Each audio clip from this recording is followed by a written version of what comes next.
So, I just played Paper Mario for the very first time. I am generally not an RPG person. There are very, very, very few RPGs that I've ever personally played all the way through or enjoyed very much. It's just not a genre of game that I grew up with as a kid, and I don't really find a lot of them to be that interesting or engaging, personally. Turn-based combat, it's very rare that I really get into it and like it.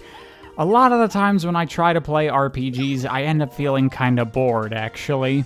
So I've never played Paper Mario before. The only Paper Mario game I've ever played is Super Paper Mario, because that one's not an RPG. It kinda still has some RPG elements, but it's more of like a platformer/adventure game. And I quite liked that game, and I always had interest in the other Paper Mario games because I liked Super Paper Mario, and I've tried playing Paper Mario and Thousand Year Door before in the past, but I could never get into them. I got like maybe an hour, maybe 2 hours in each time, and I was just bored, and I just stopped playing.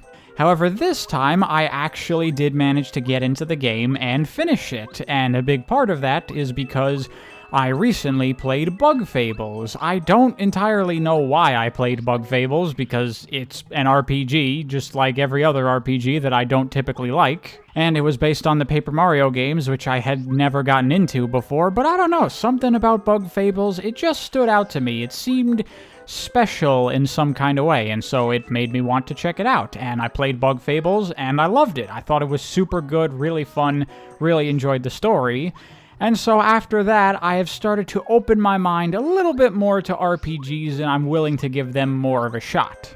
And of course, the first RPG I wanted to start with, now that I'm more open to RPGs, is the thing that inspired Bug Fables, Paper Mario. And I really liked it. I enjoyed the game quite a bit. Overall, I probably don't have anything new or unique to say about Paper Mario, because these games have already been covered a whole bunch by people that care about them way more than I do.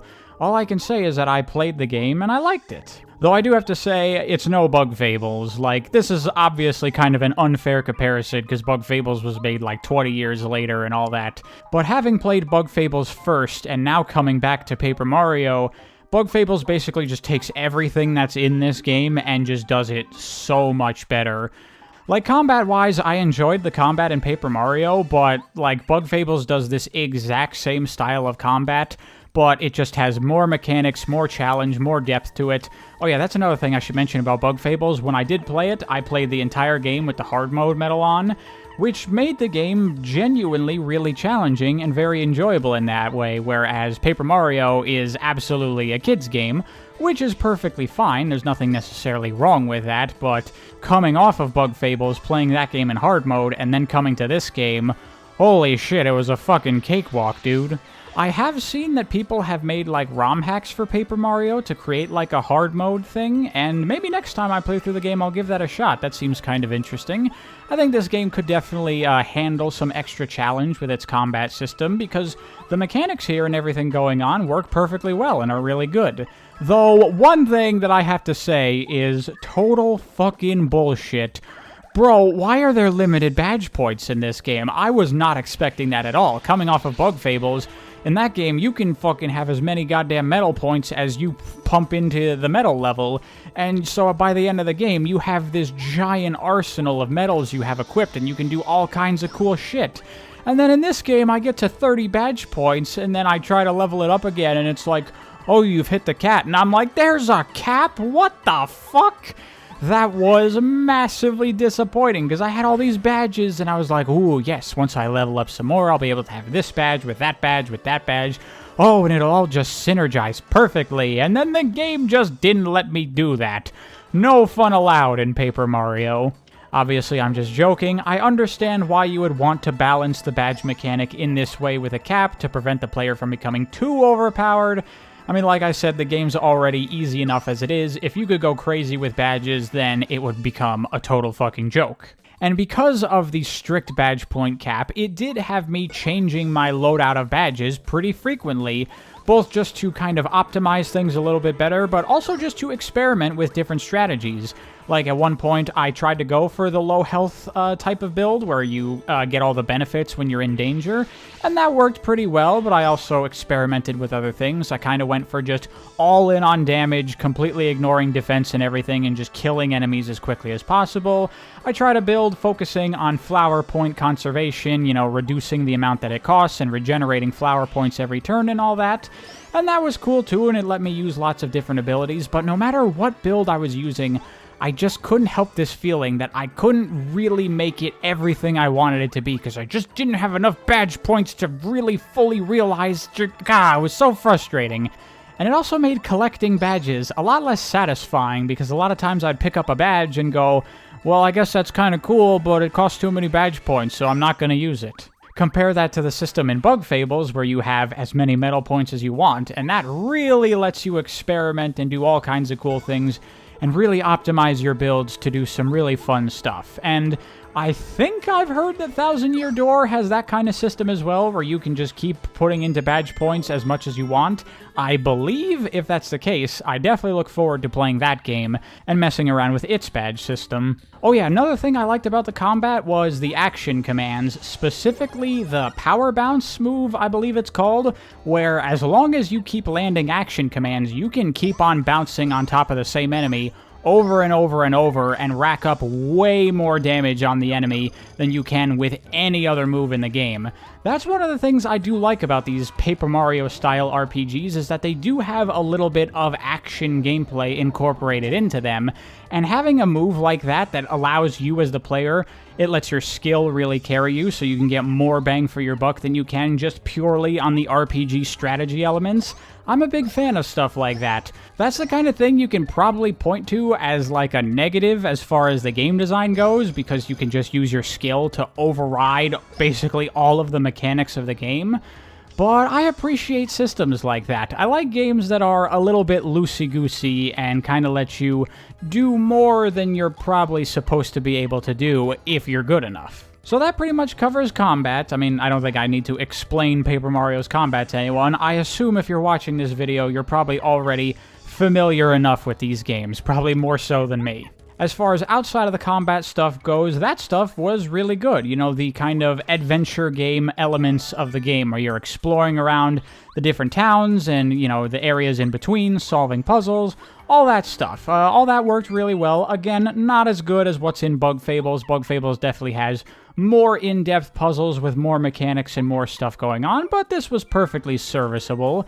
Though, again, this is definitely a thing where this is very much a kid's game, because there's not a whole lot in terms of real, genuine puzzle solving in this game.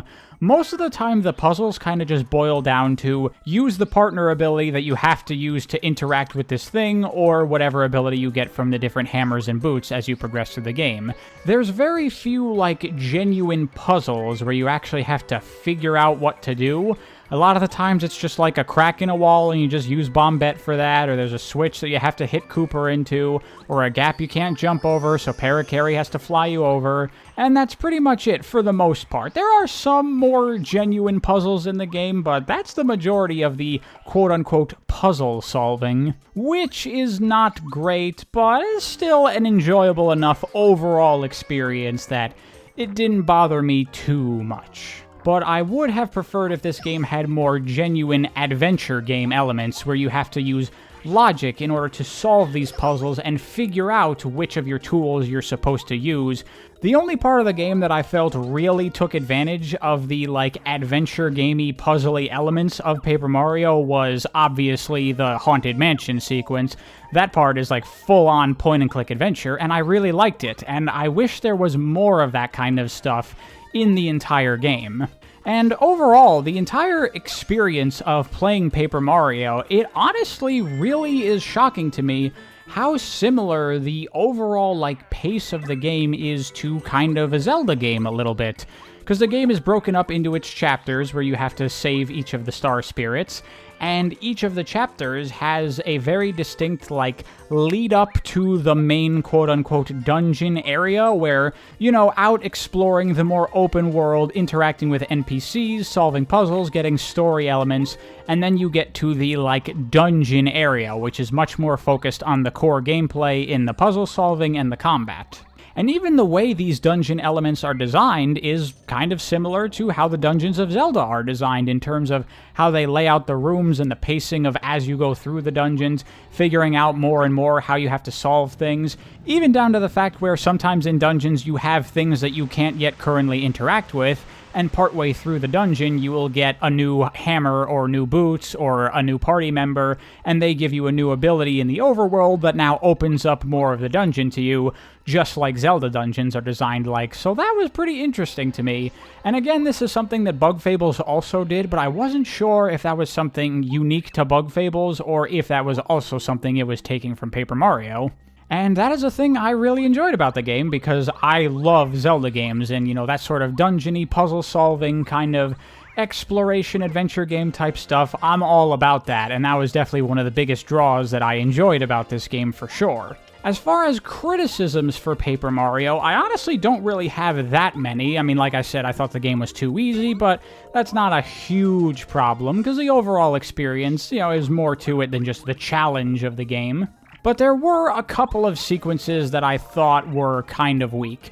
Particularly the desert. I thought this area fucking sucked, because it's just a giant-ass fucking grid of the exact same fucking room with a couple of minor differences room to room, and you just have to scour the entire thing to check every single area to find items and figure out where certain things are, and just, you know, thoroughness. You want to check every single square, and it just takes fucking forever. Like, that part kind of fucking sucks, and it's the second chapter of the game. I don't know why you'd put something like that so early on. I mean, I didn't have to check every single square, but, you know, come on, there's no way I'm not gonna fucking look everywhere. One part of the game that I found super disappointing is when you get to the snowy village and it turns into that murder mystery thing. Oh man, what a cool scenario. There's gonna be tons of fun, cool stuff that we can do here. But actually, no, the sequence is over in like 3 minutes, and it's like, what?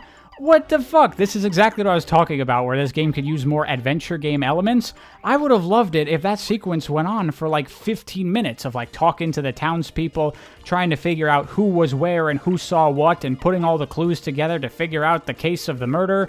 But no, it's just like over like that, and it was barely anything at all. Like, what a missed opportunity with such a cool and fun little scenario, man. Another problem was the amount of fetch quests in the game. There's certainly a lot of NPCs that ask you to go take a thing to another NPC and then bring it back. That happens quite a bit, especially that one old Koopa in the Koopa Town. All the fucking shit you have to do for him, it's a whole lot of running around and not actually doing anything, which is not great. And also the final dungeon, Bowser's Castle, I thought that went on for way too long for no real reason. The challenge of it was fine, and the puzzles were good and all that, and it was varying things up well enough, but it is just such a relentlessly long gauntlet where it just goes on and on and on. That one dungeon is longer than like every other entire chapter in the game.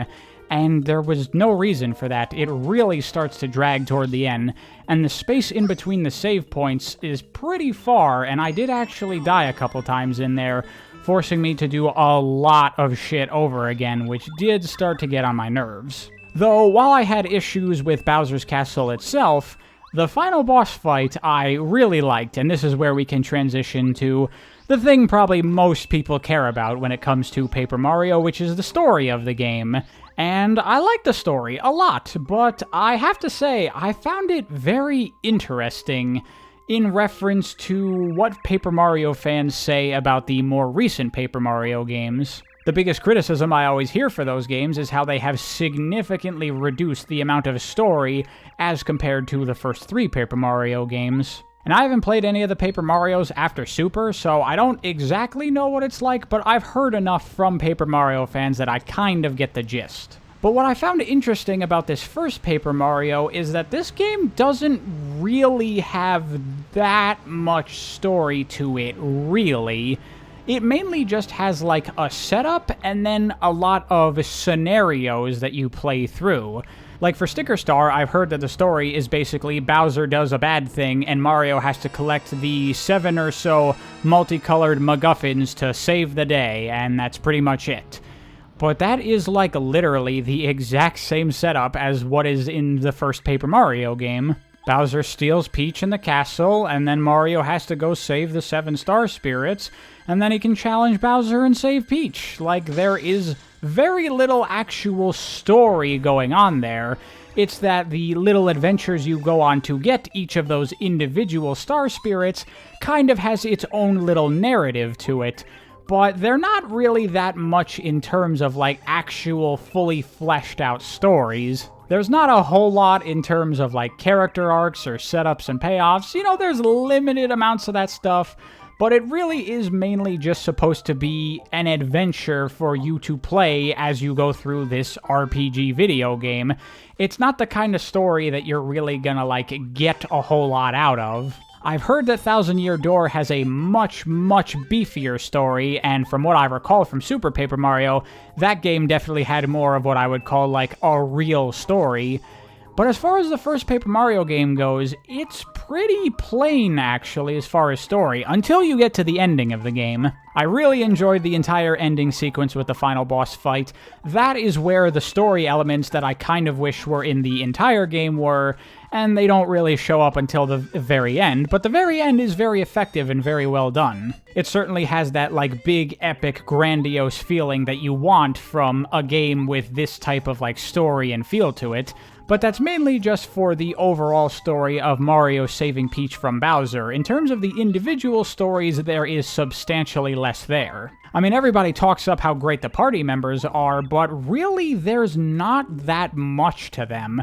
For the most part, you meet the party members very, very quickly, and you might have like a small little quest that you do for them, or a little bit of characterization for them, and then they just join the party, and basically from that point on, they basically, like, disappear as far as the story goes. They basically just become, like, tools in your arsenal. I certainly don't have a particularly large attachment to any of the party members in this game, because there's just so little to all of them. Again, I've heard that Thousand Year Door fleshes out the party members a lot more, so I'm looking forward to that game. But here, everyone talks up the party members, and I'm like, I mean, it's cool for gameplay-wise, and I like the idea of having a party of characters that you build up. But there's very little here, though I definitely prefer having a party of characters as opposed to not, like what I've seen in the newer Paper Marios. And I think to a degree that's like the real thing, is that while this game also has a very simple and straightforward story that doesn't really have that much to it, it has a heart to its story that, from what I've heard, the newer Paper Marios are very much lacking. From what I've seen, those games are trying to just kind of be like wacky and funny games that you play through, whereas Paper Mario, the first one, definitely has like this feeling of a genuine like Mario adventure where you're meeting people, you're helping people, you're getting in all these kinds of crazy scenarios and trying to work through all of them to save the day in the end. And that's where the ending of the game really comes together, because it's kind of the culmination of like everything you've been doing all coming together in a way that pays off and makes the ending very, very effective. As opposed to the newer Paper Marios, where even someone like me, that for my entire life has not been a Paper Mario fan, they have always seemed kind of like soulless games to me in a sort of way. They definitely don't feel like they have that same level of ambition and heart to them that these earlier Paper Marios do, and they also definitely fall victim to like the blandening of the Paper Mario series that really all of the Mario spin-offs have been suffering from ever since like New Super Mario Bros. Really? Like, I've seen the complaints about how there's no, like, unique NPCs and different characters like that in the newer Paper Marios, and even as a non-fan of those games, I thought that was completely whack. And having now played Paper Mario, what's interesting is that this game is also extremely vanilla and plain. Like I said, the story is Bowser kidnaps Peach and you have to go save her, and all the areas you go through are generally pretty typical Mario-type biomes and stuff. You know, a grassy area, desert area, Bowser's castle with lava. an ice world, a flowery area, you know, all very like vanilla and very plain things. But there's a lot of spice to them. You know, you meet all these characters that are unique NPCs that have their own designs and names and personalities, and they're actual characters that you can come to know. Like, just your party members is something I like. You know, Cooper and Bombette and Parakarry and Spike and all that. I like that you take these, like, typical Mario, like, archetypes and actually make individuals out of them. And that goes for the NPCs as well. Like, you know, all the Toads that you meet in Toad Town, like, there's a lot of unique ones, like Tracy T, I remember, and the chieftain of the Yoshis on the island, and all that kind of stuff. Like, I really appreciate those things, and it makes this feel more like an actual lived-in world, as opposed to, like, the Mario universe in that, like, squeaky clean kind of sterilized vanilla way that a lot of the newer Mario spin-offs have kind of started to become. And another criticism I commonly hear about the newer Paper Mario games that I totally understand is how much they focus on the paper stuff. You know, it's Paper Mario, but the earlier Paper Mario games didn't really lean into that very much at all. The characters were just flat. That was pretty much it. But the newer Paper Mario games, you know, stickers and paint and origami and confetti and paper mache and real-world objects and how weird they are and how much they stand out in this world of paper. And I can definitely understand people not really liking that because the older games aren't really anything like that. The paper thing is just an art style. It's just a flavor. It was never initially something that was meant to inform the entire universe of the game.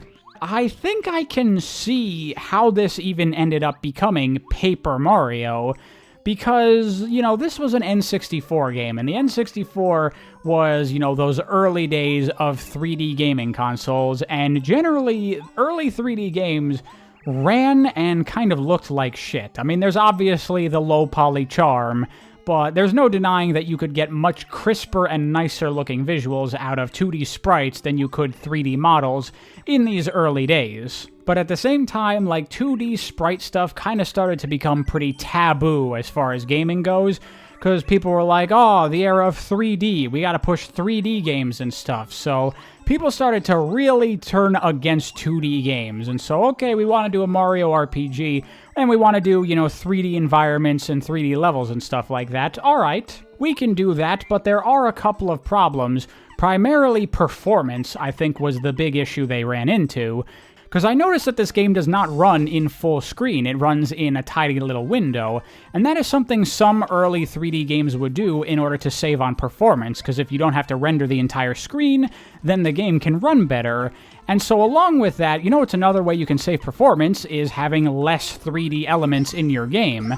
And so you can do kind of the thing that Mario Kart does, where you have a 3D environment, but you use 2D sprites for the characters, and then that's kind of how we start to get into the paper stuff of like, okay, we'll do a 3D world with 2D flat characters, and then hey, they're flat, they kind of look like paper. What if we leaned into that and kind of made that the thing with this Mario RPG we're making? And then with the game having such a story focus, we can then do the storybook type of theming with the game. It's all very, like, natural stuff, where you can very easily see how this Mario RPG that they were making turned into Paper Mario. And that even more so makes me think that the newer Paper Mario games have totally lost what these Paper Mario games were even supposed to be, because the paper was just like a product of trying to get better performance and visuals out of the game, and so they happened upon this aesthetic. They did not go out of their way, I'm presuming, this is all just me guessing, by the way, they did not go out of their way to say, we're going to make a paper-themed Mario game, but the newer Paper Marios have taken a visual style and really pushed that and made it the entire identity of the series, while replacing the heart and the soul and the RPG elements that people really liked. I totally understand how a lot of people can take issue with the direction of the recent Paper Mario games.